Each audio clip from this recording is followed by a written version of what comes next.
श्री राधे। सभी महानुभाव महापुरुषों का आज गोपाष्टमी महामहोत्सव के इस प्रांगण में पदार्पण हुआ। बड़े ही हर्ष का विषय है। संत ना होते जगत में तो संसार का क्या होता। और आज उनके आशीर्वचन और वाणियों से हम सब ने देखा कि बिना महापुरुषों के, प्रवक्ताओं के, संतों के आशीर्वचन के बगैर इस समाज को मार्गदर्शन संभव नहीं हो सकता। तो आज हमारे मध्य में ज़्यादा समय नहीं लूँगी। मेरा भाव था कथा आरंभ हो से पहले मैं भी अपनी शब्द वाणी से आपका आभार प्रकट करूं। पूज्य डॉक्टर संजय सलील जी जो आज उपस्थित नहीं हो पाए और उन्होंने अपने सुपुत्र श्री तनय कृष्ण जी, उनकी धर्मपत्नी हमारी भाभी जी, आपको भेजा। आपका खूब खूब आभार। पहली बार, प्रथम बार हमारे मध्य पधारे, जो स्वयं एक बहुत बड़े सेवा कार्य से जुड़े हुए हैं। ना कि केवल गौ माता बल्कि अनेक ऐसी माताएं जिनके पास आश्रय नहीं हो, उनको आश्रय प्रदान करने वाले, गौरी गोपाल आश्रम का संचालन करने वाले और जन जन तक भगवत कथा का रसपान कराने वाले परम श्रद्धेय श्री अनिरुद्धाचार्य जी महाराज, आपका प्रथम बार आगमन हुआ। पूरे हॉस्पिटल परिवार की ओर से आपका खूब खूब अभिनंदन, खूब खूब स्वागत है। आशा है कि आप हमारे इस हॉस्पिटल परिवार पर ऐसे ही अपनी कृपा दृष्टि बनाए रखें और हमारे बड़े भ्राता कह लीजिए, मार्गदर्शक कह लीजिए, और जिनका हमेशा से एक स्नेह भरा दृष्टि वचन प्राप्त होते रहते हैं और जिन्होंने न जाने कितनी गौ माताओं को आश्रय दिया है, उनकी सेवा की है, निरंतर करते आ रहे हैं। और जैसा आपने कहा, हम सब वही लोग हैं जिन्होंने बचपन भी नहीं देखा। मतलब कई बार, जैसा महाराज श्री कह रहे थे ना, कई बार लोग पूछते हैं कि अभी लगता नहीं कि बचपन में खेल कूद और ये सब होता। पर फिर मन में आता है कि जो खेल कूद हमने किया वो तो शायद संसार के किसी साधन बच्चे भी ने नहीं किया होगा, क्योंकि हमें वो मिल गया। कहते हैं ना, बालकपन सो हरि भजे जग सो रहे उदास, तीरथ हु आशा करे कब आवे हरिदास। तो मुझे ऐसा लगता है, मैं एक शब्द कहती हूँ जो जिसको ठाकुर जी इस आयु से लगा देता है, उसके लिए वो चुनाव भागवत जी को हम नहीं चुनते बल्कि भागवत जी हमें चुनती है, हमारा चुनाव करती है। तो ऐसे हमारे बड़े भ्राता, बड़े ही श्रद्धेय, बड़े ही प्रणम्य श्री संजीव कृष्ण ठाकुर जी महाराज, आप श्री का आशीर्वचन भी आज हमें प्राप्त हुआ। गोपाष्टमी को 20 तारीख को भूमि पूजन है इस नव निर्मित अस्पताल की भूमि पूजन का, लेकिन आप सबकी अपनी सब व्यस्तता रहती है, तो आप आज सभी पधारे, आपने हमको आशीर्वचन दिया। मैं निवेदन करूंगी, हॉस्पिटल परिवार की ओर से एक छोटा सा स्मृति चिन्ह अर्पित करेंगे सभी महानुभावों को और उसके बाद हम आगे कथा में प्रवेश करेंगे।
भगवते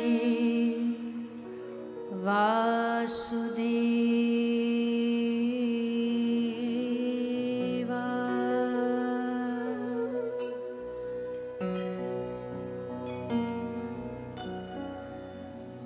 श्री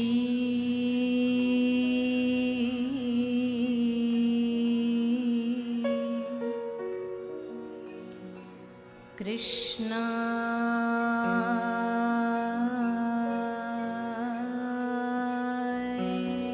नमः।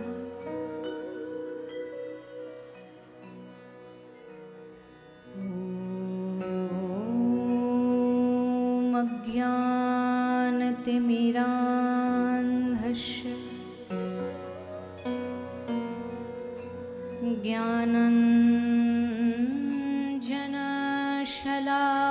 ज्ञानञ्जनशलाकया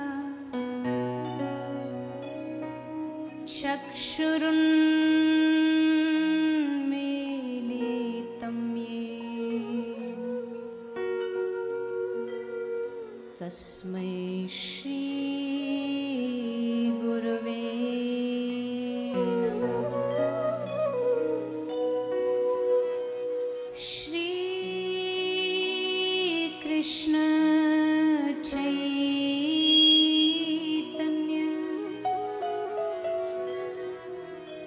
प्रभु नित्यानंद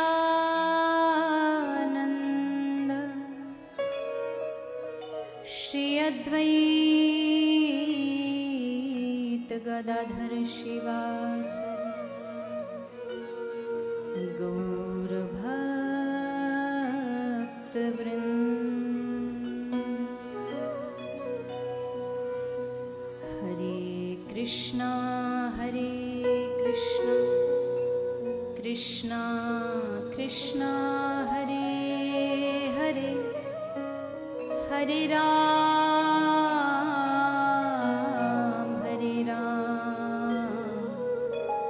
राम राम हरे हरे। हरे कृष्णा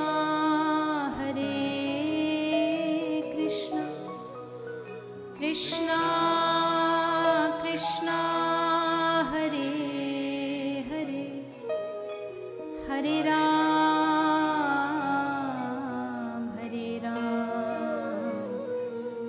राम राम हरे हरे। आइए सभी 2 मिनट संकीर्तन करेंगे, भाव से गाएंगे। पावन बिहारी लाल की श्रीमद् भागवत महापुराण की, श्री सद्गुरुदेव भगवान की, गौ माता की जय। जय श्री राम, जय जय श्री राम, जय जय श्री राम। निताई गौर हरि।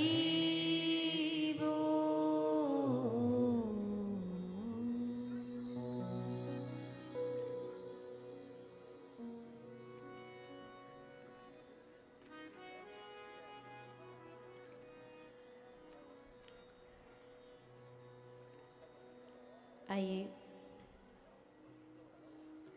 चित्सार सिंधु सर्वस्व भगवान श्री राधे गोविंद के चरण कमलों का ध्यान करते हुए सभी श्रीमद् भागवत गंगा में प्रवेश करें। गोपाष्टमी महोत्सव के आज प्रथम दिन हम सभी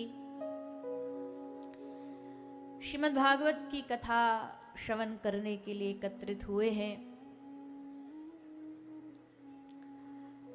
सभी महापुरुष लगातार 7 दिनों तक यहाँ इसी प्रकार अपना दर्शन, अपना आशीर्वचन हमें प्रदान करेंगे, हमारे उत्साह को बढ़ाएंगे, हमें प्रेरणा देंगे। वैसे तो हर वर्ष हर साल लगातार गोपाष्टमी पर कुछ ना कुछ उत्सव हम रखते हैं, भागवत का आयोजन रखते हैं।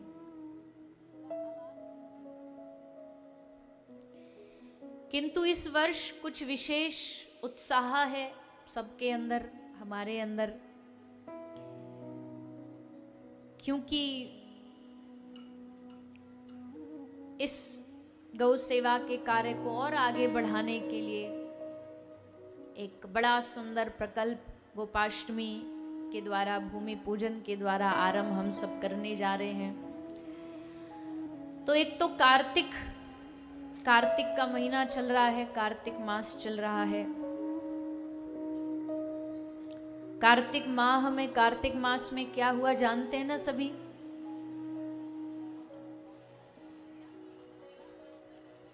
सीधी सी बात कहें तो जिसने सारे ब्रह्मांड को अपनी माया से बांध रखा है, उसको इस मास में, इस महीने में बांधा गया। जिसने सारे चर अचर चराचर जगत के समस्त ब्रह्मांड को बांधा हुआ है, उस भगवान को इस महीने में बांध दिया गया। किसके द्वारा बांध दिया गया? किसके द्वारा बांधा गया? बोलिए ना जोर से। यशोदा मैया के द्वारा, उखल से, तो ये तो जानते ही है सभी। दाम बंधन हुआ इसलिए भगवान का नाम दामोदर पड़ा, इसलिए इसको दामोदर माह कहते हैं। पर इस मास में कृष्ण को बांधा गया, यशोदा मैया ने बांधा, वो तो प्रचलित कथा है, सब जानते हैं। पर किसी और ने भी कृष्ण को बांधा है। किसने बांधा है? भविष्य पुराण है एक, हमारे जो 18 पुराण है उसमें से एक पुराण है भविष्य पुराण। तो उस भविष्य पुराण में ये कथा आती है कि एक बार श्री राधा रानी अपने निकुंज में बैठी थी अपनी सखियों के साथ और इंतजार, प्रतीक्षा कर रही थी। किसके आने का? श्री श्याम सुंदर के आने का। वादा हुआ था कि आज फलानी निकुंज में, आज उस निकुंज में श्याम सुंदर ने कहा था कि हम तुमसे मिलने आएंगे, लीला करने आएंगे। तो वादा हो गया, तिथि निश्चित हो गई, दिन निश्चित हो गया, समय निश्चित हो गया। श्री किशोरी जो अपनी सखियों के साथ प्रतीक्षा में बैठ गई कि आ रहे होंगे श्याम सुंदर। घंटा बीता, 2 घंटा बीता, समय जो निर्धारित था, जो निर्णय किया गया था, उस समय बीतता जा रहा है। घंटा निकल गया, 2-4 घंटे। अब श्री जी तो कहाँ, इनको प्रतीक्षा करते करते थक गई और थक करके मान करके बैठ गई। मान जो श्री राधा रानी की ब्रज की बहुत प्यारी लीला, मान लीला, रूठना, मान करके बैठ गई, माननी होके बैठ गई, नजर मुंह फेर करके बैठ गई। जाने दो श्याम सुंदर को, हमको नहीं देखना इनको, इतना इंतजार करवाते, इतनी प्रतीक्षा कराते। सो आए श्याम सुंदर भागते भागते, कोई काम में उलझ गए, कोई गोपी ने रोक लिया होगा, उसके चक्कर में लेट हो गए। भागे भागे हाँफते हाँफते पहुंचे, पसीने में एकदम लथपथ, टेढ़ा मुकुट हो गया, पीतांबर, सब अंग के जो आभूषण सब टेढ़े मेढ़े हो गए। और जैसे पहुंचे तो हाथ जोड़ करके श्री जी के चरणों में जाके बैठ गए, क्योंकि पता था आज बड़ी भूल हुई हमसे। चरणों में जाके बैठ गए। श्री जी मुंह फेर के बैठी, देख नहीं रही। तो श्याम सुंदर अब क्या करे, अनुनय विनय कर रहे हैं श्री जी से कि ने हमारो मोड़ो देख लो, ये साज श्रृंगार दुनिया के काजे नहीं है, आपके काजे है, आपके लिए है। आप नहीं देखोगी तो इन अंगों की शोभा थोड़ी है, इस श्रृंगार की शोभा थोड़ी नहीं, देखो हमारी ओर। पर माननीय श्री जी ने आज आज्ञा दी। क्या आज्ञा दी? बोले श्याम सुंदर ने आज बड़ी भूल की है, दंड दिया जाए। क्या दंड दिया जाए? बोले रस्सी लाओ और इनको बांधो आज। तो स्वामिनी जी ने सखियों से, सहचरियों से रस्सी मंगवाई और स्वयं श्री राधा रानी ने श्याम सुंदर के हाथों को रस्सी से बांधा। श्री राधा रानी ने इस लीला को किया, रस्सी को बांधा, इसलिए इस मास को, इस महीने को राधा दामोदर मास भी कहते हैं। तो भविष्य पुराण के अनुसार साक्षात हमारी जो स्वामिनी जी हैं, उन्होंने श्याम सुंदर को बांधा है इस मास में। तो भैया कार्तिक का महीना, राधा रानी का भी एक नाम कार्तिकी है। राधिकाम शकलान कामान तस्मात् राधिते कीर्तिता। तो पूरा ब्रज, अभी जो लोग यहाँ आप बैठे हो, अभी वृंदावन जाओ। अभी हम 2 दिन पहले वृंदावन में कुछ कार्यवश गए थे और यमुना जी के घाट पर दीपदान करने। क्या अद्भुत दृश्य था। लोगों की दिवाली तो निकल गई, पर ब्रज में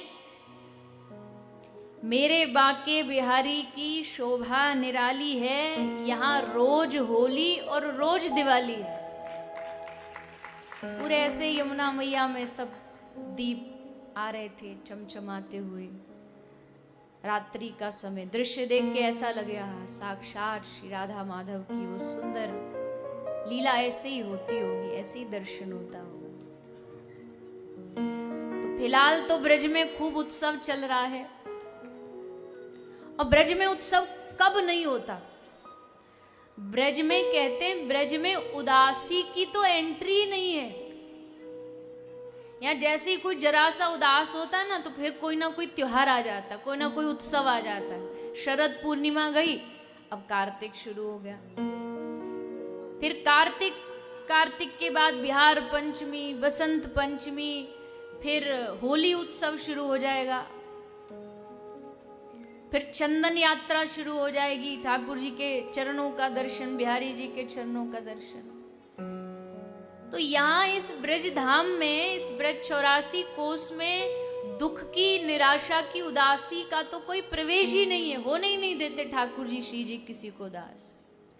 यहाँ जो वृंदावन में आएगा, इस ब्रज में आएगा, नाचता हुआ आएगा, जाएगा जब थोड़ा सा निराश जरूर होगा कि इस धाम से ये ठाकुर जी हमको क्यों भेज रहे हो। पर मन में जो वृंदावन को, ब्रज को बसा के ले जाएगा, उसके लिए तो हर जगह आनंद ही आनंद होगा।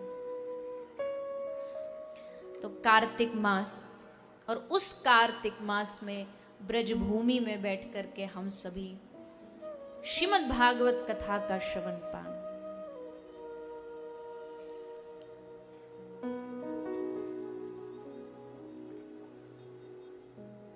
एक शब्द भी हमारे कान में कृष्ण नाम का चला जाए ना, सच्ची श्रद्धा वाला, सच्चे प्रेम वाला, एक कृष्ण नाम भी कान में चला गया, एक श्री राधा नाम भी कान में चला गया, और तुमने यहाँ बैठ कर के इस कार्तिक मास में अगर भगवान के नाम का जोर जोर से उच्चारण करके आपने गाए, नाचे, भगवान के नाम को उच्चारित करते हुए आनंद लिया, मुख से ध्वनि निकाली, तो समझ लेना करोड़ों करोड़ों सोने के पहाड़ दान के बराबर हमको पुण्य प्राप्त हो। और पुण्य भी भूल जाइए। ब्रज वाले तो कहते भैया हम तो पुण्य मानते नहीं, न पुण्यम न पापम।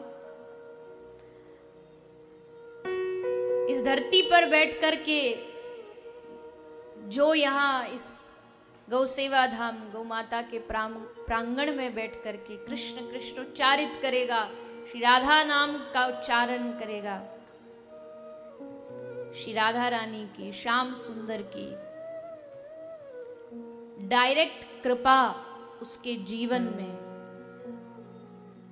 उसके भजन में, उसके दिनचर्या में, उसके चिंतन में स्वतः ही प्राप्त हो जाएगी। बिन मांगे मोती मिले। बिन मांगे यहाँ ब्रजधाम में जो उनके नाम में मस्त होकर के उनके नाम का उच्चारण करेगा, भगवान की कथा को श्रवण करेगा, यहां आएगा। कई लोग तो ऐसे होते हैं कि कथा के लिए न्योते का इंतजार करते रहते हैं, निमंत्रण पत्र का इंतजार करते रहते हैं कि भाई न्योता तो आया ही नहीं वहां से, हम कैसे जा रहे, किसी के छोरा का ब्याह थोड़ी है जो न्योता आएगा। कह रहे हैं चल सखी सौतन के घर चलिए। जब गोपी से पूछा गया ना कि गोपी तू उस घर क्यों जा रही है, वहां तो तुझे न्योता है ही नहीं, तो सखी कहती है अरे कोई मेरी सौतन भी होगी ना तो मैं उसके भी घर जाऊंगी। क्यों? चल सखी सौतन के घर चलिए, चाहे अपमान भले मिल जाए पर गोविंद दर्शन पहिए। अगर मेरे दुश्मन के घर भी मुझे भगवान का नाम या भगवान का दर्शन हो जाए ना तो चलो सखी वहां चलिए, अपमान होगा तू वहां जाएगी तो गोपी कहती अपमान सहन कर लेंगे पर कम से कम गोविंद दर्शन तो होगा। एक सखी है जो कह रही है कि सौतन के घर भी जाऊंगी भगवान के दर्शन पाने, और एक हम है। भगवान की कथा में न्योता संसार वाले नहीं देते, भगवान की कथा में निमंत्रण वहां से मिलता, वो न्योता देता। उनकी कृपा के बगैर हमारे मुंबई से जो डकुआ परिवार आया है इस कथा के यजमान बने हैं, पिछली गोपाष्टमी, पिछली साल की गोपाष्टमी पर आपका भाव था कि हमको यजमान रूप में सेवा देनी है। सब कुछ तय, सब कुछ निश्चित, शायद टिकट भी हो गई थी, सब बहुत पूरा परिवार आ रहा था, सब रिश्तेदार आ रहे थे, सब कुछ निश्चित था। और बड़ी हमारी ये जो सखी है सुवर्णी, इसका बड़ा उत्साह था ठाकुर जी के लिए, ऐसा वस्त्र लाना, ये करना, मेरी तरफ से ये होगा, वो सब निश्चित। और कुछ ही दिन बस शेष थे, घर में कुछ ऐसी आपदा दुर्घटना किसी पारिवारिक सदस्य के साथ हुई कि बना हुआ सब कार्य अधूरा रह गया। पर आपने भी आशा नहीं छोड़ी, गोपाष्टमी अब नहीं तो फिर अगले बरस, और देखो ठाकुर जी ने इस बरस बुला लिया। अब प्लान तो पिछले बरस का था इनका, पर उसका प्लान था कि नहीं पिछले साल नहीं, ये बरस में जाकर के जब उद्घाटन भूमि पूजन होगा तब मैं इनको वहां भेजूंगा। अब बताओ क्या हुआ हमारे प्लान का? हमारे प्लान तो ऐसे ही बह जाते हैं ना, कुछ नहीं रहता, क्योंकि चलती तो उसकी मर्जी है, उसकी रजा चलती है। और ये बात बिल्कुल झूठी नहीं है, आपने भी अनुभव करी होगी समय समय पर कि हम चाहते कुछ हैं और वो करता कुछ है, और जब वो करता है, जब उसका निर्णय होता है ना, तो उसके निर्णय में आनंद ही अलग होता। भगवान कहते तूने लगा लिया जोर, पहुंचा नहीं पहुंच पाया ना, अब मेरी मर्जी देख। और ऐसी मर्जी वो घुमाते हैं, ऐसी मर्जी करते हैं कि फिर न चाहते हुए भी जीव उस रास्ते पर चल पड़ता है। और हम सब जितने भी हैं, सबसे बढ़िया मार्ग ही यही है, बस उसकी मर्जी में बहना शुरू कर दो। उसकी मर्जी में बहते बहते बहते बहते कब मंजिल मिल जाएगी पता नहीं लगेगा। ये जितने भी हाथ में चप्पू लेकर के नाव चलाते हैं ना, ये हारते हैं। फिर कितना नाव चलाएंगे हम, कितनी देर चलाएंगे? 60, 70, 80 वर्ष का जीवन चप्पू चलाते चलाते थक जाओगे, हार जाओगे। मुझे तैरने दे या बहना सिखा दे, मुझे तैरने दे या बहना सिखा दे, मुझे अपनी रजा में तू रहना सिखा दे, अपनी मर्जी में रहना सिखा दे। और फिर जब भाव के साथ बहेगा जीव तो फिर बहते बहते बहते बहते, जैसा हमेशा एक दृष्टांत मैंने कहा है, और अभी दीपदान चल रहा है कार्तिक माह में, तो यशोदा मैया कन्हैया को ले गई दीपदान के समय, वो कहा बेटा कुछ खुरापाती मत करना क्योंकि तू बड़ा उद्यमी है। ठाकुर जी बोले नहीं मैया, मैं तो बड़ा सूदो हूँ, यमुना के घाट पे जैसे छोड़ के जा रही हूँ वैसे ही मिलियो।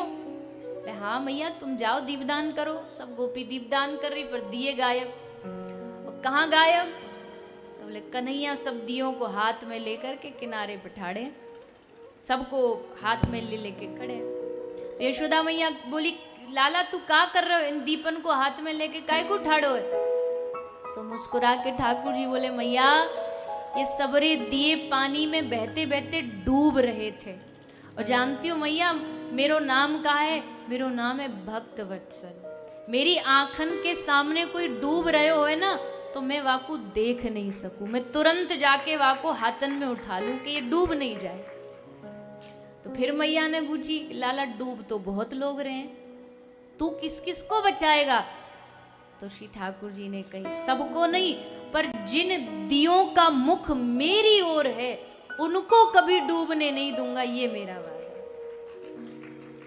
डूब तो बहुत रहे दुनिया में लोग, सब बह ही तो रहे माया में, पर ठाकुर जी किसको बचाएंगे? ले जो मेरे ओर मुझे देख रहा हो, जो मेरी चर्चा कर रहा हो, जो मेरी कथा श्रवण कर रहा हो, जो मुझसे जुड़ा हो, जिनका मुख मेरी ओर हो, भगवान कहते उनको नहीं डूबने दूंगी।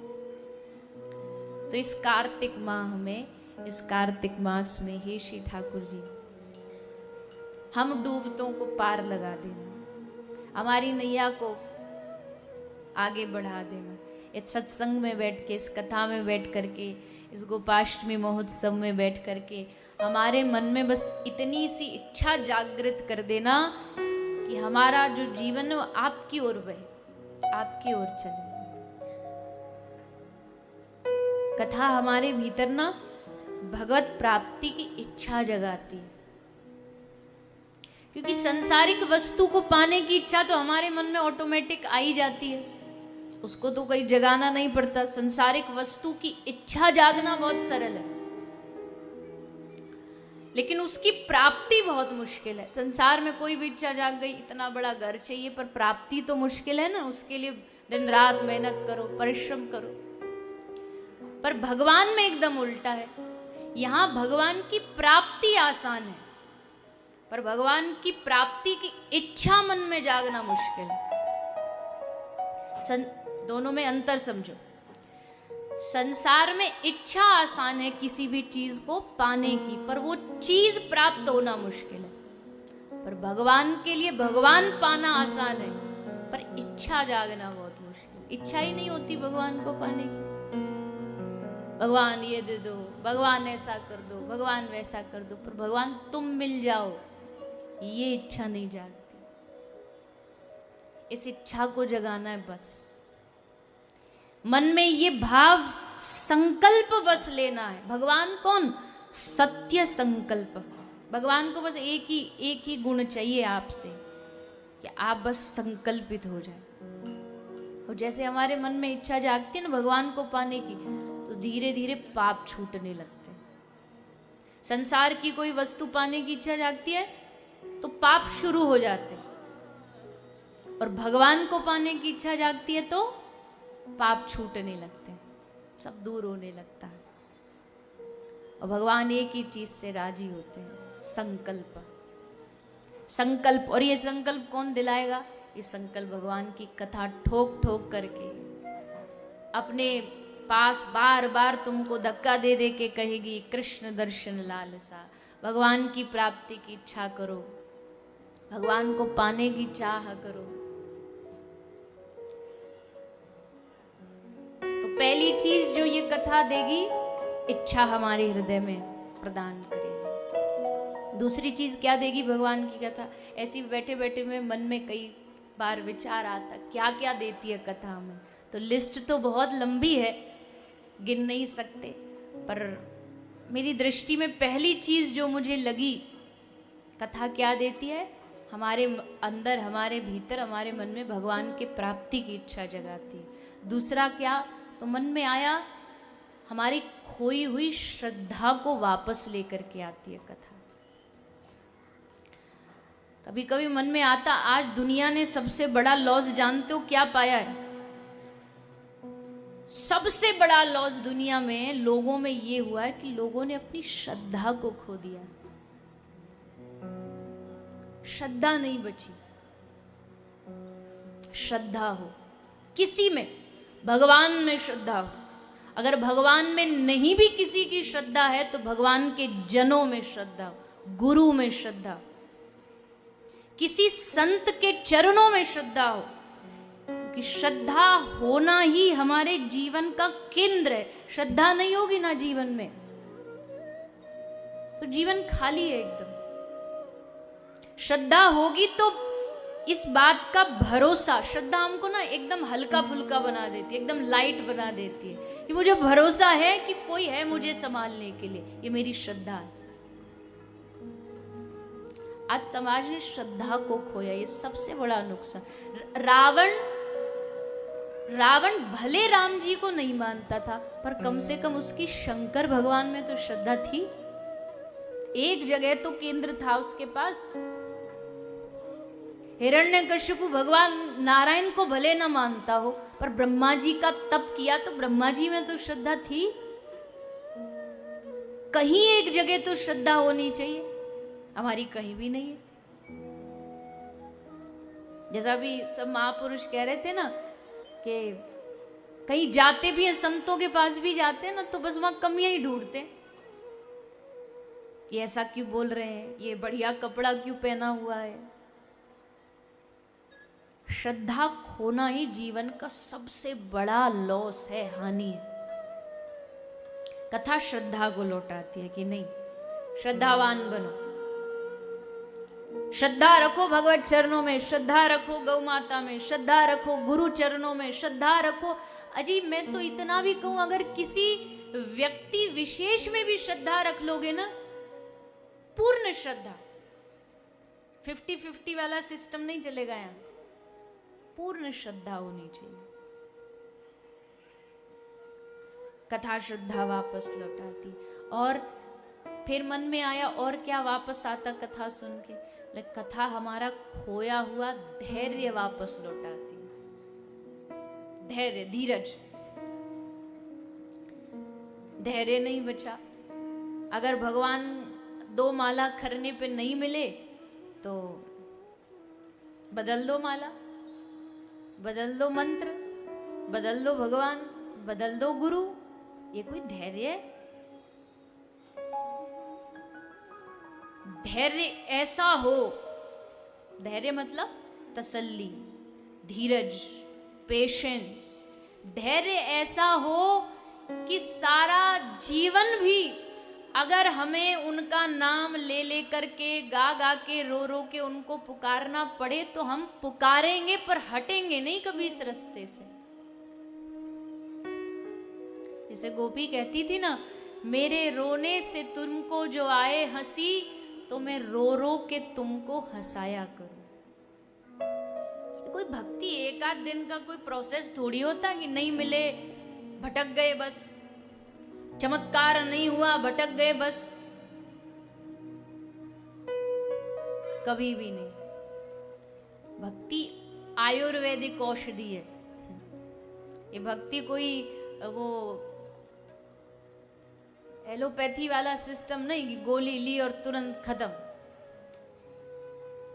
डॉक्टर नहीं कहते जितना ये टैबलेट ली जाती है फिर बाद में जाके शरीर को नुकसान करती है, इसलिए ज्यादातर लोग कहते भी आयुर्वेदिक लो, उससे साइड इफेक्ट नहीं होता। तो भक्ति जो है ना, ये आयुर्वेदिक औषधि है। धीरे धीरे सनई सनई सनई आगे बढ़ते चले जाओ। अब 2 ही दिन में किसी को चमत्कार देखना तो वो वाले लोग भक्ति नहीं कर सकते। भक्ति करने वाले वो लोग होते हैं जो सारा जीवन कुर्बान करने को तैयार हैं। हम लोग क्या भक्ति सीखेंगे? सारा जीवन भगवान को पाने की छोड़ो, भगवान के लिए कह रहे हैं महापुरुष की दुनिया का सबसे बड़ा सच्चा सुख भी छोड़ना पड़े तो छोड़ देना चाहिए। और हम लोग सबसे बड़ा सच्चा सुख छोड़ो, हमसे 10 रुपया किलो की प्याज नहीं छूटती। ऐसी कोई सिस्टम बता दो जो प्याज लहसुन ना छोड़ना पड़े और भगवान भी मिल जाए। ये लोग क्या भक्ति करेंगे बताओ? ऐसे लोग भगवान को पा भगवान के लिए तो कह रहे दुनिया का सबसे बड़ा सुख भी छोड़ना पड़े तो हंसते हंसते छोड़ देंगे, पर भगवान मिलने चाहिए, हम नहीं छोड़ पाते। धैर्य नहीं है हमारे भीतर। धैर्य होना चाहिए, विश्वास भी होना चाहिए। धैर्य ऐसा हो कि 100 जन्म भी लेने पड़े तो 100 जन्म लेंगे पर तुम्हें नहीं छोड़ेंगे। और विश्वास ऐसा हो कि 100 जन्मों तक पहुंचना ही नहीं पड़ेगा, इसी जन्म में तुमको हे ठाकुर जी हम पालेंगे। ये विश्वास है। रामायण के 2 पात्र हैं जिनसे 2 चीज सीखनी चाहिए। अहिल्या, अहिल्या राम जी को कैसे पाती है? धैर्य से पाती है। और दूसरा है शबरी। शबरी कैसे पाती है? शबरी प्रतीक्षा से पाती है। एक में धैर्य था, उसने धैर्य से भगवान को पा लिया। एक में प्रतीक्षा थी, उसने प्रतीक्षा से पा लिया। ये दोनों हमारे भीतर नहीं है। ना तो धैर्य हमारे भीतर और ना प्रतीक्षा है। प्रतीक्षा ऐसी हो कि हे प्रभु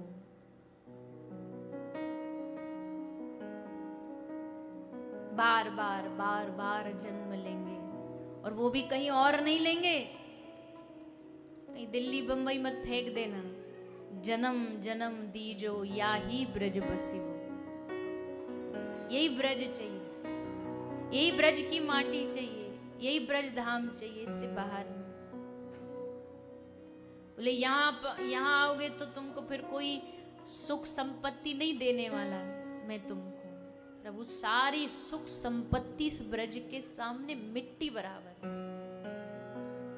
यहाँ का एक एक कण जो है, एक एक पत्ता पत्ता जो है, वो आपके होने का एहसास दिलाता है। इसलिए जन्म जन्म दीजो या ही ब्रज बसो। जन्म चाहे जितने भी तुमको लगता है हमको अभी लेने पड़ेंगे, कोई बात नहीं, हम लेते रहेंगे, पर बस इतनी सी कृपा। अब देखो आपकी कथा सुन रहे हैं, आपकी कथा कह रहे हैं, तो इतना तो अधिकार है आपसे, इतनी छोटी चीज तो मांग ही सकते हैं। और तो कोई चीज मांग नहीं रहे, बस इतनी सी चीज मांग रहे हैं कि जब भी आए इस धरती पर तो इस ब्रज भूमि का एहसास हमारे रोम रोम में हो, कण कण का एहसास हमारे भीतर हो। ये मिल जाए फिर तो कोई चिंता नहीं महाराज। जितने जन्म दिवाने दिवाओ,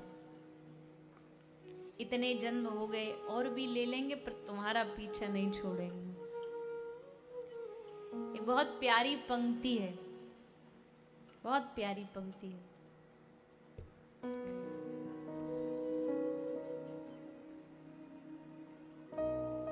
तुम्हारी दृष्टि हम पे नहीं होती ना ठाकुर जी, तो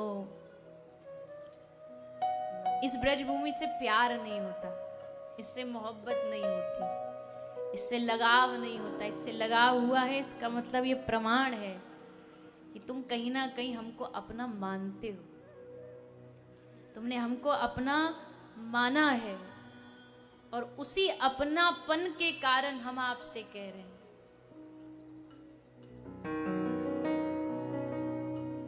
कई जन्मों से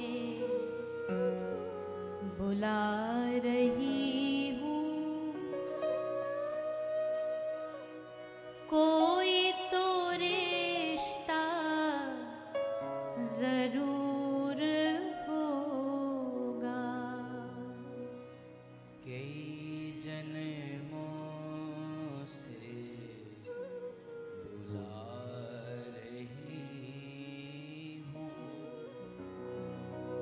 कोई तो रिश्ता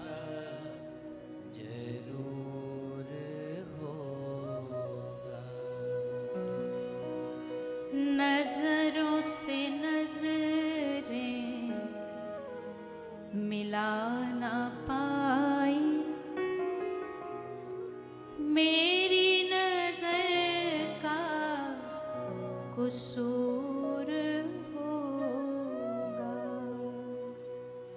नजरों से नजरें मिला न पाए, मेरी नजर का कसूर होगा।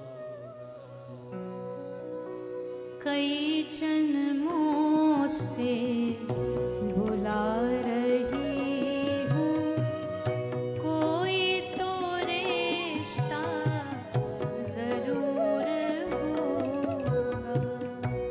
कई जन्मों से बुला रही हूँ, कोई तो रिश्ता जरूर होगा। नजरों से नजरें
अगर किसी को भी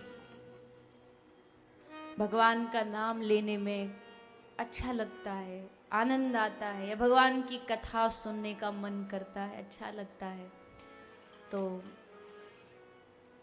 फिर पक्का मान लीजिए कि कोई तो रिश्ता है उनसे।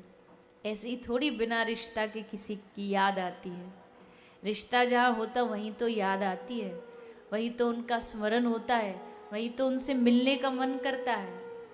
तो भगवान से मिलन का मन कर रहा है, भगवान की कथा सुनने को मन कर रहा है, तो इसका मतलब रिश्ता तो है। हाँ, थोड़ी अभी लालसा उस हद तक नहीं पहुंची, नहीं तो नजरों से नजरें मिला ना पाई, मेरी नजर का कसूर होगा।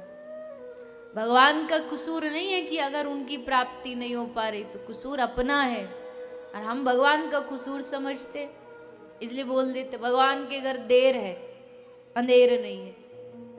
ये उन लोगों के लिए जिनको भगवान पे भरोसा नहीं, उनके लिए ये वाली लाइन, भगवान घर देर है, अंधेर नहीं। किसने कहा भैया तुमको देर है उनके घर में? जानते हो ना, जब गजेंद्र ने बुलाया तो गरुड़ की गति उनको बड़ी धीमी लगने लगी। बोले तू जानबूझ के देर कर रहा है, तू जानबूझ के नहीं बढ़ रहा आगे। गरुड़ कह रहा है भगवान ऐसे कैसे हो सकता, हमारी दुनिया में सबसे तेज गति है और आप कह रहे हो धीरे। बोले नहीं, तू धीरे चल रहा है जानबूझ करके। पर जो इतनी सी देरी ना सहन करे भक्तों के लिए, उसके घर में देर हो सकती है कभी? अरे भैया, कसूर उनका नहीं है, देरी उनकी नहीं है, कसूर हमारा है कि हमारी आंखें उन्हें देख नहीं पा रही हैं, हमारी दृष्टि उनको समझ नहीं पा रही है। कसूर हमारा, उनका नहीं। उन पे मत थोपो, उन पे मत डालो। हाँ, इतना जरूर है कि मुझी में रहकर मुझी से पर्दा हटाना जरूर होगा। बैठे तो भीतर ही हो, कहीं दुनिया में थोड़ी बाहर। ठाकुर जी तो हमारे भीतर ही बैठे हैं, पर रह कर के भी पर्दा कर रखा है। कुछ उनकी तरफ से पर्दा, कुछ हमारी तरफ से पर्दा, और पर्दा हटाना जरूर होगा। तो ये कथा हमारे भीतर चाह पैदा करे, हमारे भीतर इच्छा पैदा करती है, धैर्य पैदा करती है, हमारी खोई हुई श्रद्धा को वापस लौटा के लाती है, हमारे खोए हुए धैर्य को वापस लौटा के लाती है। और उस कथा में भी भागवत कहते हैं कि अन्य पुराणों में रास्ता बताया गया है, और भागवत क्या है? भागवत लक्ष्य है। भागवत सीधा लक्ष्य तक पहुंचाने वाले। व्यास जी ने इसलिए सारे पुराण अपने शिष्यों को बांट दिए। व्यास जी के बहुत सारे शिष्य थे, ऋषि महात्मा। किसी को कोई सा पुराण बांट दिया, किसी को यजुर्वेद दे दिया, किसी को कोई सा वेद दे दिया, पर भागवत नहीं दी। भागवत देने से पहले व्यास जी ने सोचा ये तो प्रेम शास्त्र है, प्रेम शास्त्र के लिए तो कोई प्रेमी चाहिए। तब सुखदेव जी आए। वो कथा भागवत में आप सुनते हो, तो सब बांटे, पर भागवत जी ऐसे नहीं दी। भागवत जी बड़े सोच समझ के सुखदेव जी को प्रदान करी।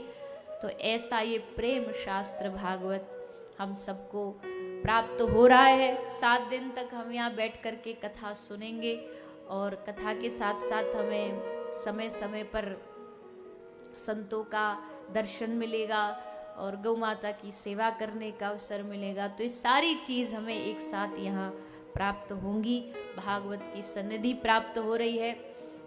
तो आइए, थोड़ा सा ही समय शेष बचा है, भागवत जी को प्रणाम कर लें, भागवत जी के महात्मा को प्रणाम कर लें, और भागवत का प्रथम श्लोक सभी भाव और श्रद्धा से हाथ जोड़ करके प्रथम श्लोक का सभी साथ में पाठ करें। सच्चिदानंद रूपा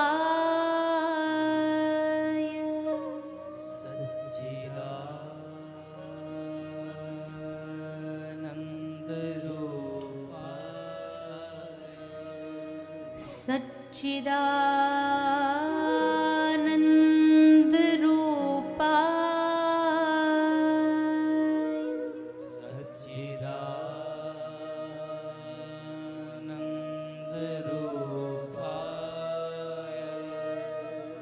विश्वोत्पत्त्यादि हेतवे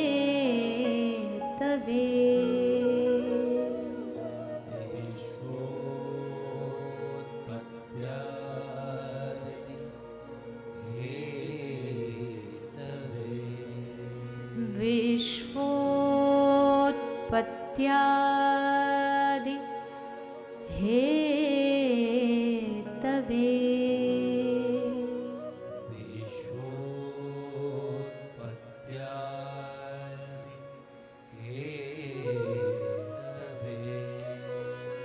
तापत्रय विनाशाय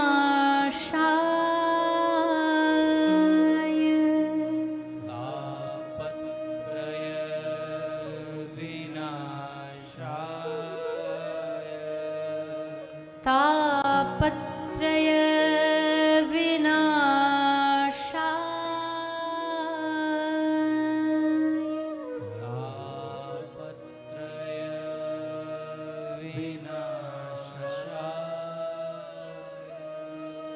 श्री कृष्णाय वयं नमः।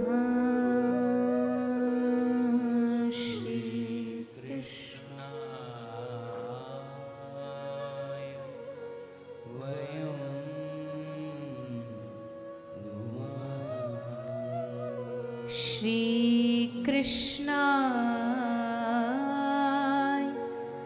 वयं नमः।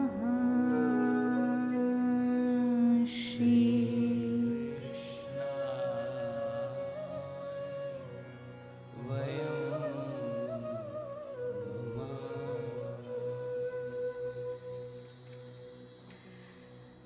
भागवत इतना विशाल ग्रंथ है, पुराण है। जैसे अभी महाराज जी कह रहे थे ना, बचपन से कथा, तुम बचपन से कर लो, बुढ़ापे से कर लो, किसी भी उम्र में कर लो, सारा जीवन भी बिता के भागवत कर लो ना, तो भी भागवत जी का एक ये जो श्लोक है सच्चिदानंद, इसकी भी अगर सारा जीवन लगा करके अगर इस श्लोक की भी व्याख्या तुम ठीक ठाक से कर पाए ना, तो भी बहुत है। 18,000 श्लोक तो बाद वाले हैं। इस श्लोक को भी अगर तुम समझ पाए, और इस श्लोक को इसलिए भी विशेष कहा गया है क्योंकि ये श्लोक क्या है, भगवान का जो अनंत, जो आनंद में चिद विलास स्वरूप है ना, वो इस श्लोक में बताया गया है। भगवान के गुण बताए गए हैं, जो भगवान श्री कृष्ण गीता में कहते हैं ना, सुहृद सर्वभूतानां। भगवान कह रहे हैं कि वो भगवान सबके हृदय में समाया हुआ है, सर्वभूतानां, सबके कण कण में समाने वाला है। और उसका गुण ये है कि उन्होंने ये नहीं कहा कि भजताम सुहृदम, जो मुझे भजता उसका ही भला करता हूं। वो कह रहे हैं सबका, जो जो इस संसार में जन्म लेने वाला जीव है, चाहे हम हैं, चाहे मनुष्य है, चाहे पशु है, चाहे पक्षी है, सबका भला करने वाले भगवान, अपने शत्रु का भी भला करने वाले भगवान, जो उनको नहीं मानने वाला उनका भी भला करने वाले भगवान। भगवान ने कभी भी अपनी कृपा को कभी भी कैटेगराइज नहीं किया, भेदभाव नहीं किया कि अच्छा ये मुझे नहीं बचता, छोड़ो इसको अपनी कृपा नहीं देनी। भगवान उस पर भी कृपा कर रहे, और जो भजता है उस पे तो महाराज बरसा बरसा की कृपा करते हैं, उसको कृपा में डुबा देते हैं एकदम, जो उनको दिल से प्रेम करता है। और जो उनको दिल से प्रेम करता है ना, तो उनसे पूछो भगवान की कृपा का कभी एहसास किया है? देखो आजकल ना चमत्कार की दुनिया चल रही है, तो कई लोग पूछते हैं, बोले आपने कोई चमत्कार देखा भगवान का? आप तो भगवान की कथा करते हो, कोई चमत्कार? अरे भैया चमत्कार की जरूरत किसको है? क्या इससे बड़ा चमत्कार कोई हो सकता है कि तुम हर श्वास के साथ, हर सांस की एक एक जो आप सांस भीतर ले रहे हो, हर पल आपको भगवान के होने का अगर एहसास हो रहा है, तो समझो यही तुम्हारे लिए सबसे बड़ा चमत्कार है। सांस तुम्हारे भीतर जा रही और सांस नहीं जा रही, हर सांस के भीतर श्री कृष्ण तुम्हारे भीतर जा रहे। हर श्वास में हो सुमिरन तेरा, यूं बीत जाए ना जीवन मेरा। ये चमत्कार ही तो है, बताओ इससे बड़ा चमत्कार है कोई? बाहर क्या घूम रहे हो चमत्कार देखने? तुम्हारे भीतर सबसे बड़ा चमत्कार बैठा है, तुम्हारे हृदय में सबसे बड़ा चमत्कार करने वाला गोविंद बैठा है। तुम उसकी कृपा को देखो, उसकी कृपा का एहसास करो। वो तो एहसास है नहीं, बाहर भटकते रहते। अपने भीतर बैठते ठाकुर जी का एहसास करके देखिए। सर्वभूतानां, वो सबके सुहृद हैं, सबके हितैषी हैं, सबका भला करने वाले हैं। कभी भगवान ने दुनिया में किसी का अहित नहीं किया होगा। बताओ किसी का किया हो तो? और अगर आपको लग रहा है भगवान आपका हित कर रहे हैं, तो भगवान नहीं कर रहे आपका हित। तुम्हारे अपने कर्मों में कुछ गड़बड़ी है जो तुम्हारा हित हो रहा है। अच्छा देखो,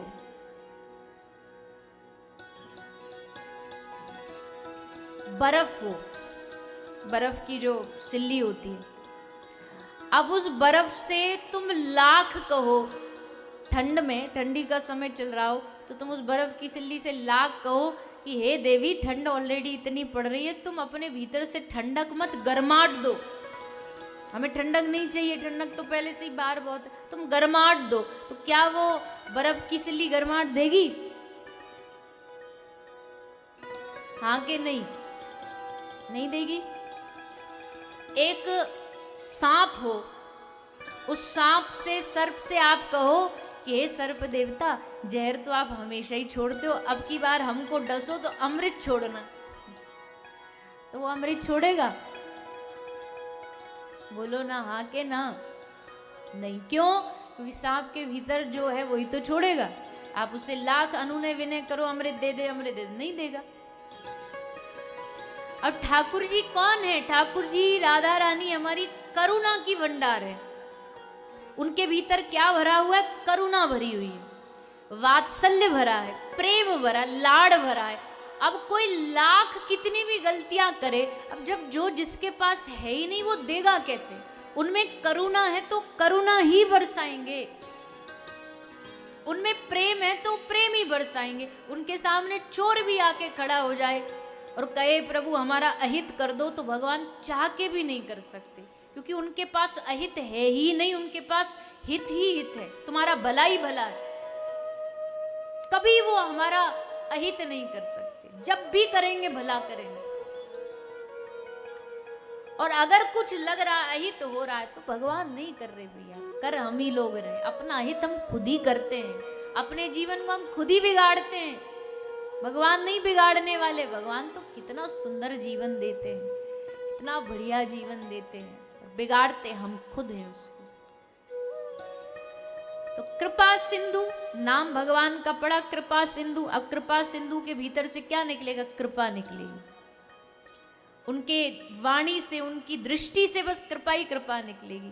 प्यारे जी के सामने जाके कोई चोर भी खड़ा हो जाए, पाप करके किसी को मार के भी आया हो भैया, उसके सामने भी अगर वो ठाकुर जी के सामने खड़ा हुआ है ना, तो भी भगवान उसको कृपा की दृष्टि से ही देखेंगे, क्योंकि वो है ही कृपा सिंधु, है ही वो कृपालु। ये भगवान का गुण है, इस गुण को अपने मन में बिठाओ। तो कई बार हमको ये बात समझ नहीं आती, हमको जब भी जीवन में हमारे कोई विरोधाभास होता है, कोई गलत होता है, तो हमको लगता है भगवान ने ये गलत किया। भगवान ने नहीं किया, वो तो कृपा बरसा रहे, सब पर बरसा रहे, हम पर, आप पर, सब पर। तो सच्चिदानंद रूपाय विश्वोत्पत्त्यादि हेतवे तापत्रय विनाशाय श्री कृष्णाय वयम नुमः। भगवान का संग करने वालों को भगवान इन सब गुणों से भर देते। भगवान उसको सत्य चिद आनंद इन गुणों से परिपूर्ण कर देते हैं। ऐसे श्री श्याम सुंदर और श्री राधा रानी को प्रणाम करते हुए हम अपने भागवत के यात्रा को, इस सेवा यात्रा को आरंभ आज कर रहे हैं। महात्मा की कथा बहुत प्रसिद्ध है और आप सब तो पुराने श्रोता हो ज़्यादातर, तो लगभग सब जानते हैं, परिचित हैं इन कथाओं से। तो थोड़ा थोड़ा सा प्रणाम करके हम भागवत के महात्म को आगे बढ़ाएंगे। भागवत आरंभ हुई नैमिषारण्य में। 88,000 ऋषियों ने इस कथा को सुनना आरंभ किया। किसके मुख से? सूत जी के मुख से। सूत जी ने सुनाने से पहले इसकी महिमा बताई कि इसकी महिमा बड़ी विशाल है। श्री नारद जी महाराज आए वृंदावन में, और नारद जी तो ज्ञानी भी हैं, प्रेमी भी हैं, भक्त भी हैं, भगवान का अवतार भी कहा जाता है नारद जी को 24 अवतारों में। आ गए वृंदावन में, और वृंदावन में उनका मिलना हुआ भक्ति देवी से, क्योंकि जो भी वृंदावन में आता है ना, उसको भक्ति जरूर मिलती है, अवश्य मिलती है। हाँ, बस खोज होनी चाहिए भक्ति की इस ब्रज में आकर के। खोज करोगे तो तुम्हें पग पग पर यहाँ भक्ति नाचती हुई दिखेगी। भक्तिर नृत्यति यत्र च, जहाँ भक्ति नाचती हो वही तो वृंदावन है। तो जो यहाँ आकर के भक्ति को ढूंढता उसे भक्ति प्राप्त तो होती है। जिन लोगों ने इस वृंदावन ब्रज में आकर के भक्ति की खोज की, उनके रोम रोम में भक्ति का निवास हुआ। खोजिए, ढूंढिए। जिन खोजा तिन पाइया, जिन खोजा तिन पाइया। मिलता उसी को जो खोजता है, जो मांगता है भक्ति, मिलती उन्हीं को। और जो बस रसगुल्ला रबड़ी से काम चला लेते, उनको वही मिलता है। जो केवल, आजकल तो और नया ट्रेंड शुरू हो गया ना ब्रज में, वृंदावन में, कि आधे से ज्यादा लोग तो यहाँ पर वो सोशल मीडिया में आजकल बड़ा चलता है, वो वायरल हो गया, वो चल गया, वो वीडियो चल गई, वो रील चल गई, वही बनाने आ जाते। तो जो यहाँ वो नंबर्स, जिनको अंग्रेजी में व्यूज बोलते, जो वो पाने आते, उनको व्यूज भी खूब मिलते, बतेरे मिलते। और जो श्री जी की कृपा पाने आते, उनको कृपा भी मिलती है। इस धाम में कितने लोग ऐसे हैं यहाँ जो श्री जी की कृपा के बलबूते पड़े हुए हैं, एक एक रोटी मांग मांग के खा रहे हैं। और ऐसे वैसे नहीं, किसी को ये लगता हो ना भैया इनके पास कुछ होगा नहीं तो आ गए वृंदावन अपना झोला लेकर के, नहीं नहीं, बड़े बड़े जो पद पर विराजमान थे यहाँ आए, और यहाँ आकर के श्री स्वामी जी ने उन पे ऐसी कृपा करी, उनको ऐसा अपना बनाया कि अब बस यहाँ पड़े पड़े वृंदावन की माटी में लोटे लोटे रोते रहते और राधा राधा गाते रहते बस। तो उन्होंने खोजा ना श्री जी की कृपा को, तो मिली कृपा। तुम खोज ही नहीं रहे भक्ति देवी को, तो मिलेंगी कहाँ से? पहले खोजो। खोज कैसे होगी? भक्ति मिलेगी कहाँ? भक्ति मिलेगी, ये रंग जो है ये चढ़ेगा, ये संग करने से चढ़ेगा। रसिकन संग बिन रंच ना उपजे। बिना रसिकों के संग नहीं चढ़ेगा ये रंग, ये भक्ति का। ये भक्ति का रंग चढ़ाने के लिए पहले संग करना पड़ेगा। और देखो, आज आप यहां कथा में बैठो, 3 चीज ध्यान रखना। जिन हरि कथा सुने नहीं काना, श्रवण रंध्र अहि भवन समान। 3 चीज ध्यान रखना। पहली चीज कान। जिनके कानों ने भगवान की कथा नहीं सुनी हो ना, ऐसे आदमी का कभी संग मत करना। क्यों? क्योंकि उसके कान सांप के बिल के समान है। गोस्वामी तुलसीदास जी कह रहे हैं। अहि मतलब सर्प, श्रवण रंध्र अहि भवन समाना। जैसे सांप का बिल होता है ना, वैसे जिसके कानों ने भगवान की कथा नहीं सुनी, उसका ये कान जो है सांप के बिल के बराबर है। सांप क्या करता है? क्या छोड़ता है? जहर। तो जिनके कानों ने कथा नहीं सुनी होगी ना, वो जहर इस कान में भीतर जाएगा। जहर क्या है? लोगों की बुराई सुनेगा, निंदा सुनेगा, चुगली सुनेगा, इसकी बुराई सुनेगा, उसकी बुराई सुनेगा। इसे गोस्वामी जी ने कह दिया पहली बात में कि जिसके कान ने कथा नहीं सुनी हो उसका कभी संग नहीं करना। दूसरी चीज, जिसकी आंख ने कभी संत दर्शन नहीं किया हो ना, उसका कभी संग मत करना।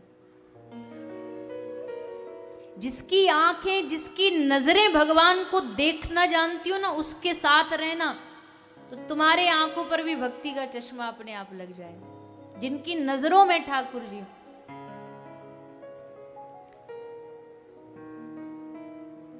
जिनकी नजरों में मोहन समाए,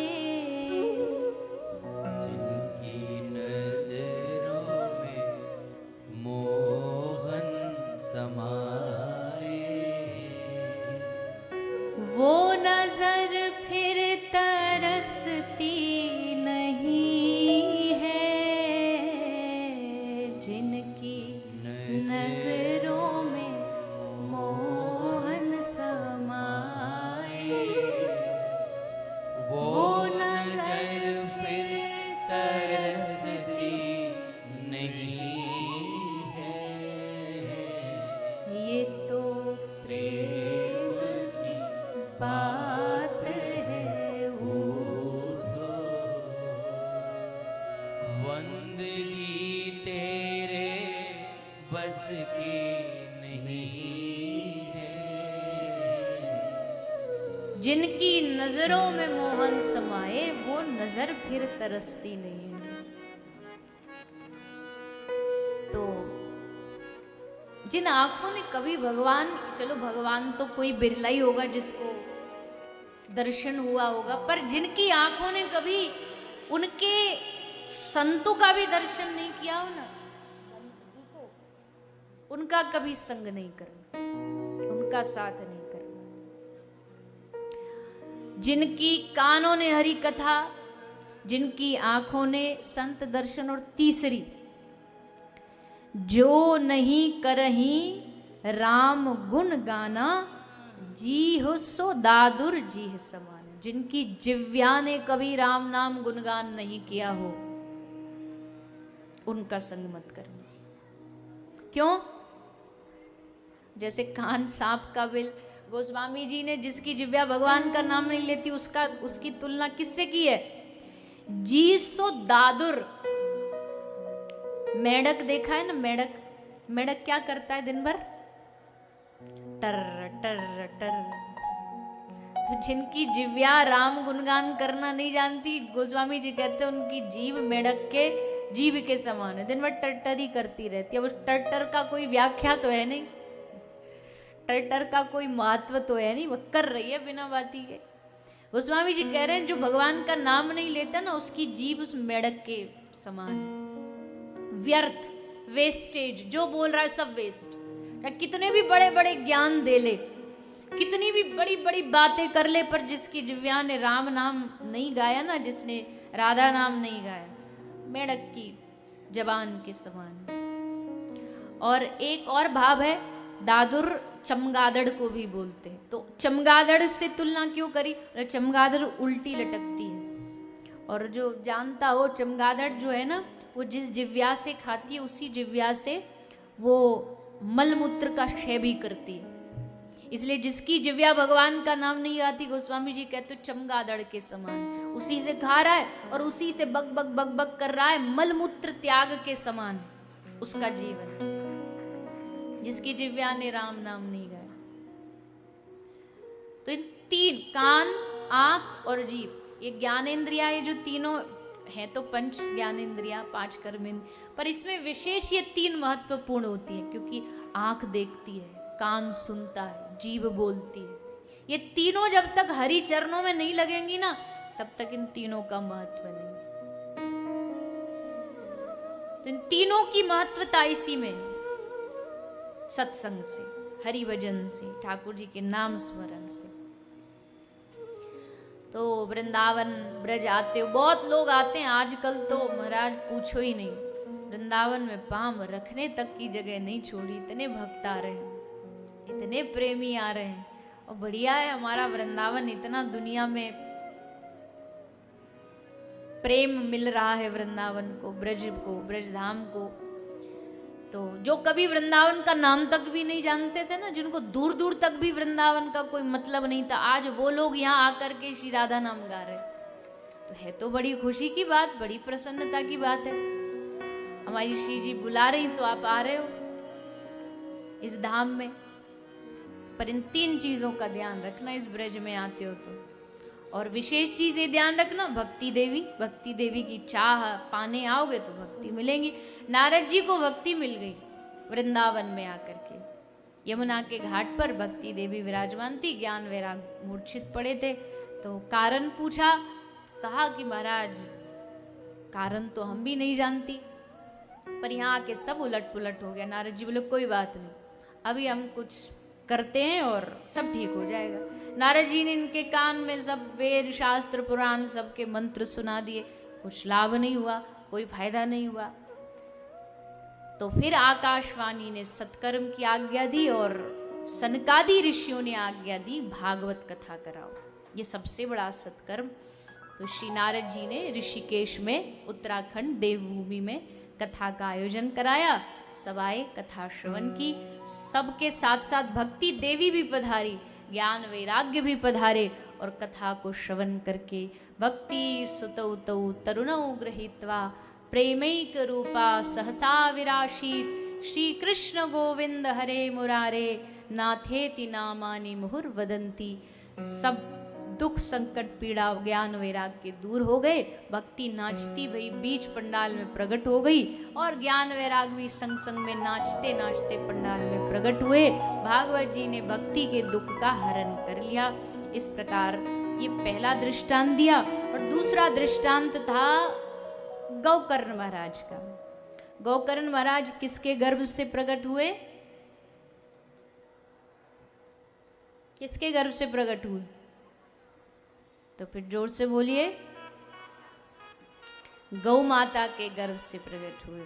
और गाय के भीतर से जो निकलता है ना वो सब पवित्र ही निकलता है।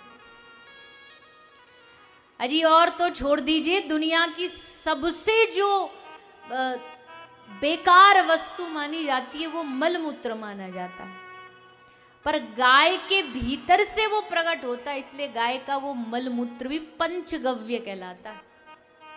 पंचगव्य में गाय के मूत्र की और गाय के गोबर की गणना की जाती है। कोई भी भारतीय सनातनी जो कार्य होता है ना सनातन धर्म में, वो पंचगव्य से होता है। पंचगव्य में क्या क्या आता है? दूध, दही, घी, गोबर, गौमूत्र, और ये पांचों चीज कहां से आई? गौ माता से आई। तो यानी उनके भीतर से जो निकला, जो प्रकट हुआ, सब पवित्र है।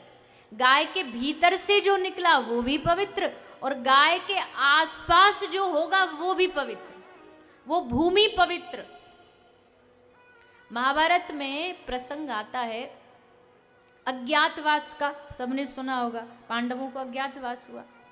अब दुर्योधन बड़ा परेशान, कहाँ ढूंढे पांडवों को, कहाँ जाए।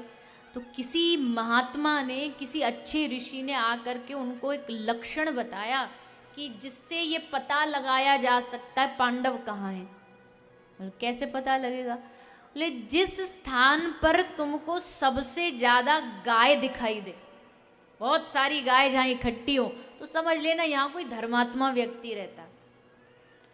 तो अगर पांडवों को ढूंढना है तो वो जगह ढूंढो जहां एक साथ बहुत सारी गायें हो, तब तुमको पता लग जाएगा यहाँ पांडव रहते। यानी कि उस भूमि की पवित्रता हो जाती है जहां गौ माता का निवास होता है। अब कई लोग हमसे कहते हैं जी भागवत में गाय कहां से आ गई? पर हम कह रहे हैं भागवत में गाय तो आई, पर गाय से भागवत आई। तो पूछे जी कैसे, गाय से भागवत कैसे आई? गौकर्ण न होते तो महात्म्य नहीं सुनाया जाता भागवत जी का। भागवत का पहला दिन ही गौकर्ण महात्म्य से शुरू होता। गौकर्ण कहां से आए? गौ माता के गर्भ से। तो भागवत जी का जो महात्म्य वही गौ माता से प्रकट हुआ है। तो इसमें प्रश्न कोई करने का अधिकारी है नहीं। हम सब पे बड़ा बड़ा सौभाग्य हमारा ये, हमको इतने महापुरुष आज भी आए, आगे भी आएंगे, उनकी वाणियों को सुनते हैं, उनके शब्दों को सुनते हैं कि देखो कितनी महिमा बताते हैं गौ माता की, किसी भी जीव की, किसी भी प्राणी की कितनी महिमा है सेवा करने की। भागवत जी में भी लिखा है गौकर्ण प्रसंग में, जब गौकर्ण महाराज ने अपने पिताजी को उपदेश दिया ना, तो दो बातें बहुत अच्छी कही। देहेस्तिमांसरुधिरे भिमतिं त्यजत्वं जायाशुतादिषु सदा ममतां विमुञ्च पश्यानिशं जगदिदं क्षणभङ्गनिष्ठं वैराग्यरागरसिको भवभक्तिनिष्ठः धर्मं भजस्व सततं त्यज लोकधर्मान् सेवस्य साधु पुरुषान् जहि कामतृष्णाम् अन्यस्य दोष गुण चिंतन मासु मुक्त्वा सेवा कथा रसमहो नितराम पिबत्वम्।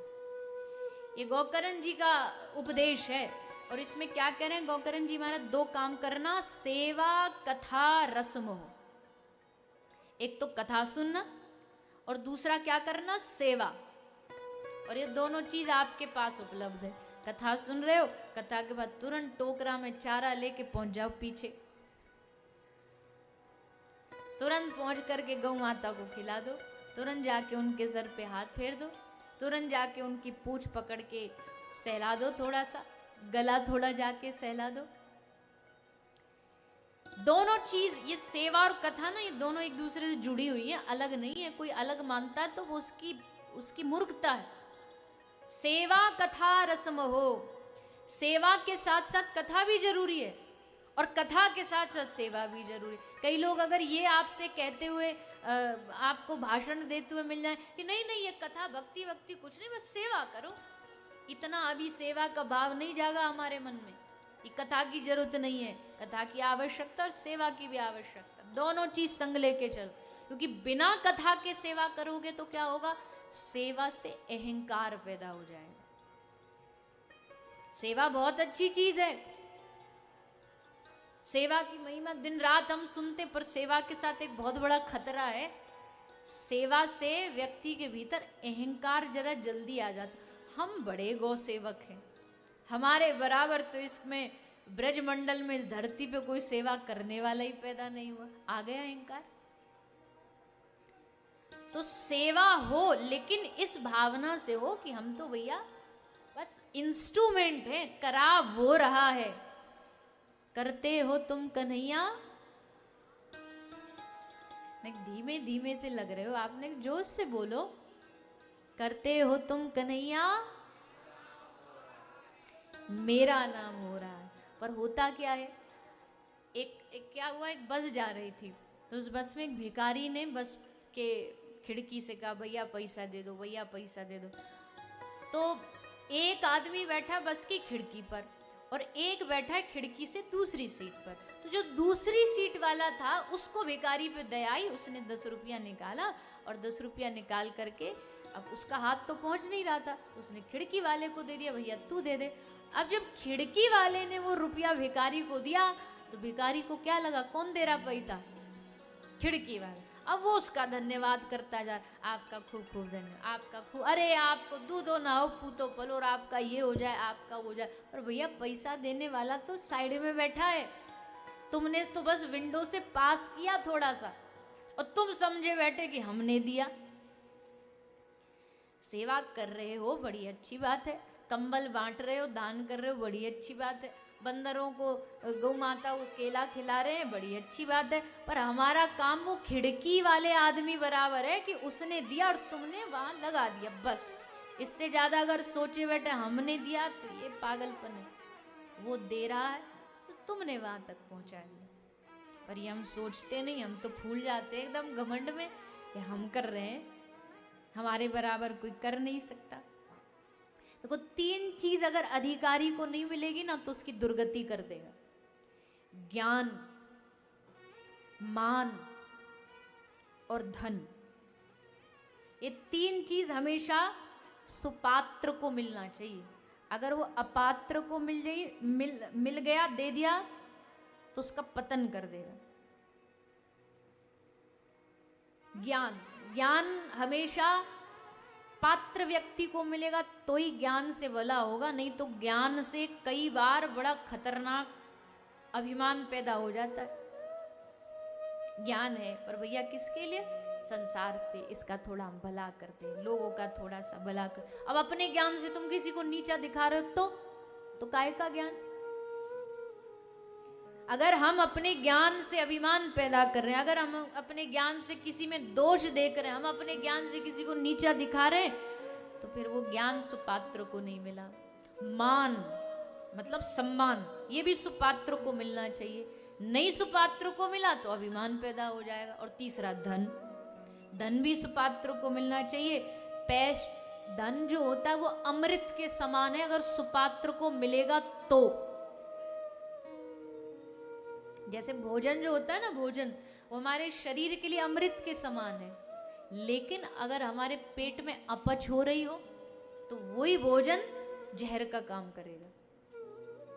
धन अच्छा है समाज के लिए, लोगों के लिए, परिवार के लिए अमृत समान है, पर उसी के लिए जिसमें पात्रता होगी। अगर अपात्र को दे दोगे तो उस धन का विष के समान उपयोग करेगा। कितने दुनिया में बड़े बड़े धनवान, पैसा की कोई कमी नहीं, पर देखो कहाँ ही उपयोग कर रहे हैं उसका। कितना गलत जगह उपयोग, शराब में, नशे में, जुआ में, व्यभिचार में, न जाने कौन कौन से बुरे काम कर करके उस धन का दुरुपयोग कर रहे हैं। धन मिले तो सुपात्र को मिले, ज्ञान मिले तो सुपात्र को मिले, और मान मिले, सम्मान मिले तो सुपात्र को मिले। और इन तीनों ही चीजों के साथ में दो, सेवा, कथा, रस्म हो। सेवा भी हो और कथा भी हो, ये दोनों चीज जब संग होंगी तो फिर तुम्हारे भीतर अभिमान आने का कोई चांस नहीं। इसलिए कथा हो और सेवा। तो श्री गौकर्ण महाराज जो गौ माता के गर्भ से प्रकट भये, उन्होंने देखा उनका भाई बड़ा पापी था, दैत्य बना, ब्रह्म राक्षस बना, और उसके उद्धार के लिए गौकर्ण महाराज ने भागवत का आयोजन कराया। भागवत हुई और भागवत श्रवण करने के लिए धुंधकारी आया, बांस में बैठा, 7 दिन तक बैठ करके कथा को श्रवण किया। और 7 दिन बाद पूरा जो बांस है वो नष्ट हुआ और बांस से साक्षात दिव्य पुरुष बन के प्रकट हो गया। 7 दिन में, 7 दिन में पूरा शरीर बदल गया, पदवी बदल गई और महापुरुष बन गया। अब तक धुंधकारी पापी था, अब 7 दिन में महापुरुष की गति मिल गई, पदवी मिल गई। भागवत जी इतनी प्रभावशाली है। या तो अगर ये प्रभाव हमको हमारे जीवन में दिख नहीं रहा तो या तो हम इसके महत्व को नहीं समझे, या अभी हमने किसी अच्छे सदपुरुष के मुख से ये सुनी नहीं। और अगर सुन लेंगे तो फिर इस भागवत की महिमा को, इसके महत्व को समझेंगे। भागवत का महात्म्य इसीलिए सुनाया सूत जी ने, ताकि जो लोग नहीं जानते बार बार इसके बारे में सुनते रहोगे, इसकी महिमा सुनोगे तो फिर मन में ये बात बैठ जाएगी। भागवत जी की शरण में बैठे हैं तो इसका मतलब स्वयं साक्षात ठाकुर जी की शरण में बैठे हैं। इस भाव से हम सब भागवत कथा के इस दिव्य महोत्सव में आनंद ले रहे हैं और लगातार 7 दिन तक यहाँ ये रस की गंगा बहेगी और इसमें बहते हुए हम अपने तन मन धन सबको पवित्र करेंगे।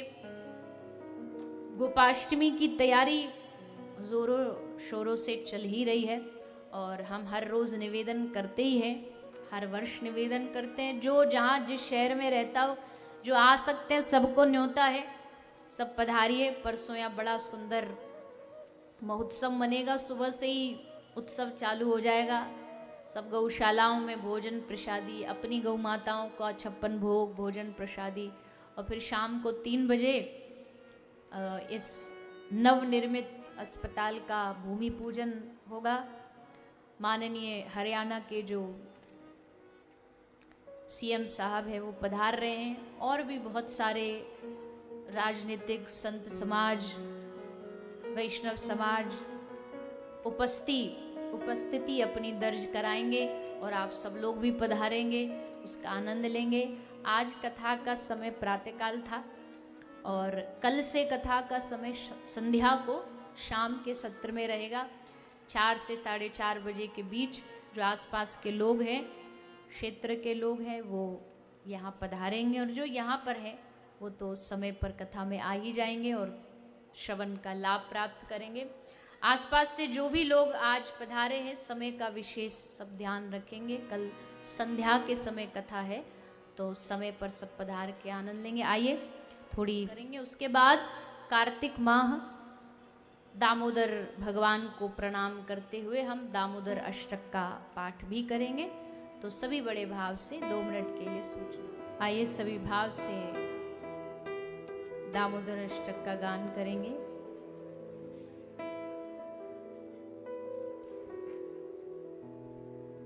नमामीश्वरं सच्चिदानंद रूपं लसत्कुण्डलं गोकुले व्रजमानं यशोदाभियोलोकलाघवमनं परामृष्टमत्यन्ततो द्रुतगोप्या।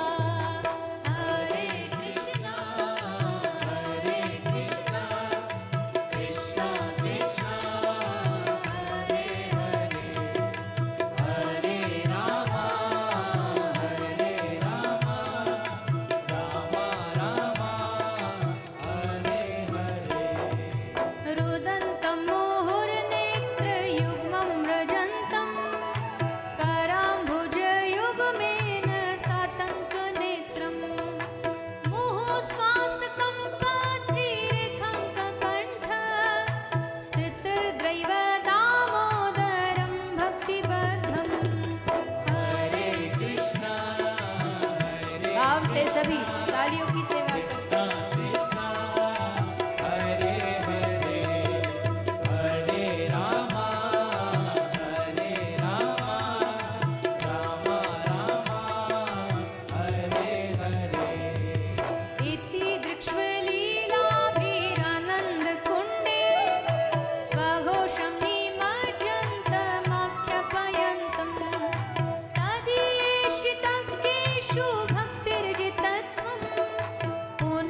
हाथ उठाकर हरे कृष्ण महामंत्र का जाप करेंगे। हरे कृष्णा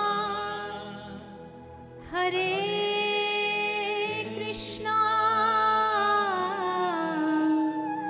कृष्णा कृष्णा हरे हरे हरे राम हरे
भागवत महापुराण की गौ माता की सत्य सनातन धर्म की जय जय श्री राम जय जय श्री राम जय जय श्री राम निताई गौर हरि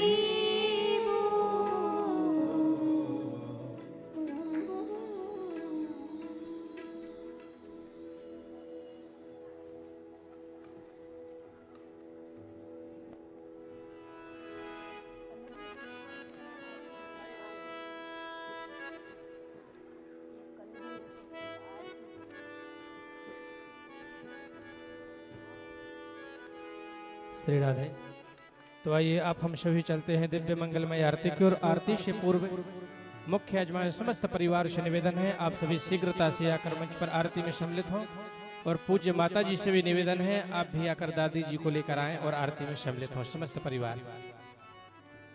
ओम ज्वालामालिन्ये नमः रत्नेश्वर्यै नमः सर्वोपचारार्थकं रक्षत पुष्पाणिं समर्पयामि। ओम चंद्रमा मनसो जात चक्षुः सूर्यो अजायता श्रोत्राद्वायुश्च प्राणश्च मुखां दग्नेराजायता। सभी भक्तों से निवेदन अपने यथा स्थान पर खड़े होकर दिव्य मंगलमय आरती का दर्शन करें।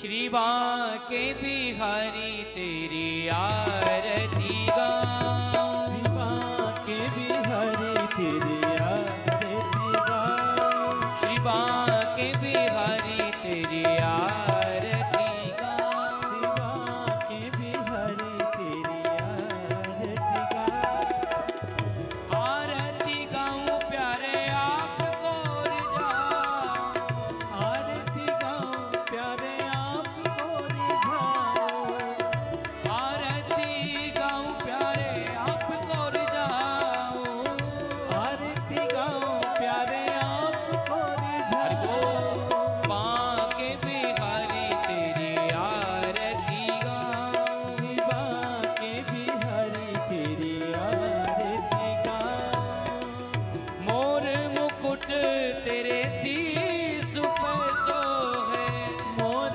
मुकुटी तेरे शीश पे सोहे प्यारी बंसी मेरो मन मोहे प्यारी बंसी मेरो मन मोहे देख छवि बलिहारी जाऊं बांके बिहारी तेरी आरती गाऊं चरणों से निकली है गंगा प्यारी चरणों से निकली है गंगा प्यारी जिसने सारी दुनिया तारी जिसने सारी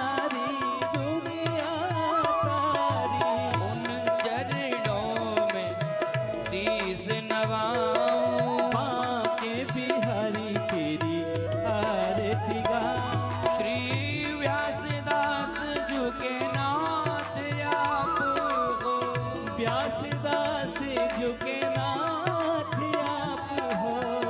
सुख दुख जीवन प्यारे साथ आप हो। सुख दुख जीवन प्यारे साथ आप हो। श्री चरणों में बलिहारी जाऊं। शिवा के बिहारी तेरी आरती गाऊं। श्री हरिदास के प्यारे तुम हो। श्री हरिदास के प्यारे तुम हो। मेरे मोहन जीवन धन हो। मेरे मोहन जीवन धन हो। प्यारी छवि को मन में बसाऊं। बांके बिहारी तेरी आरती गाऊं। आरती गाऊं प्यारे आपको रिझाऊं। आरती गाऊं प्यारे आपको रिझाऊं। मैं आरती गाऊं प्यारे आपको रिझाऊं। आरती गाऊं प्यारे आपको हरि बोल। बांके बिहारी तेरी आरती गाऊं। बांके बिहारी तेरी आरती गाऊं। श्री बांके बिहारी तेरी आरती गाऊं। बांके बिहारी तेरी आरती गाऊं। हरि तेरी आरती श्री राधे गोविंद तेरी आरती गाऊं। श्री राधे गोविंद तेरी आरती गाऊं। हे गौ माता तेरी आरती गाऊं। हे गो माता तेरी आरती गाऊं। तेरी आरती गाऊं। तेरी आरती गाऊं। मैं तेरी आरती गाऊं। तेरी आरती गाऊं। तेरी आरती गाऊं। तेरी आरती गाऊं। मैं तेरी आरती गाऊं। तेरी आरती गाऊं। मैं तेरी आरती गाऊं। ओम कर्तो निराजनं पुष्पादिवंदनम आरोग्यार्थे आत्मादिवंदनमंद्रपुष्पांजलिः। ओम द्योः शान्तिरन्तरिजगुं शान्तिः पृथिवी शान्तिरापः शान्तिरोखदयः शान्तिः वनस्पतयः शान्तिर्विश्वे देवाः शान्तिर्ब्रह्म शान्तिः सर्वगुं शान्तिः शान्तिरेव शान्तिः सामा शान्तिरेधिः। हरिः ओम जतनेन जतनमयजन्ददेवास्तानि धर्माणि प्रथमान्याशन्नः ते हनाकं महिमानः शचन्दचित्रपूर्वे साध्याः शन्तिदेवाः। हरिः ओम एकदन्ताय विद्महे वक्रतुण्डाय धीमहि तन्नो दन्तिः प्रचोदयात्। हरिः ओम गौशुरभ्यै च विद्महे सर्वशक्त्यै च धीमहि तन्नास्रिकामधेनुः प्रचोदयात्। शेवन्तिकावकुलचम्बकपाटलाब्जै पुन्नः गजाति करवीररसाले पुष्पै बिल्बप्रवाल तुलसी दलमञ्जरीभे त्वां पूजयामि जगदीश्वर मे प्रसीदाम्। नानासुगन्धपुष्पाणि यथा कालोद्भवानि च पुष्पाञ्जलिर्मया दत्ता गृहाण परमेश्वरः। मन्त्रपुष्पाञ्जलिं समर्पयामि श्रीमद्भागवत महापुराण पुरुषोत्तमाय नमः। बोलिए भागवत महापुराण की, वृंदावन बिहारी लाल की, व्यास जी महाराज की, सुखदेव जी महाराज की, राधा रानी सरकार की, सदगुरुदेव भगवान की, श्री राधे गोविंद सरकार की, श्री राधे श्याम सुंदर भगवान की, गौ माता की, गौ सेवा धाम की। जय जय श्री राधे, जय जय श्री राधे, जय जय श्री राधे श्याम। निताई गौर हरि।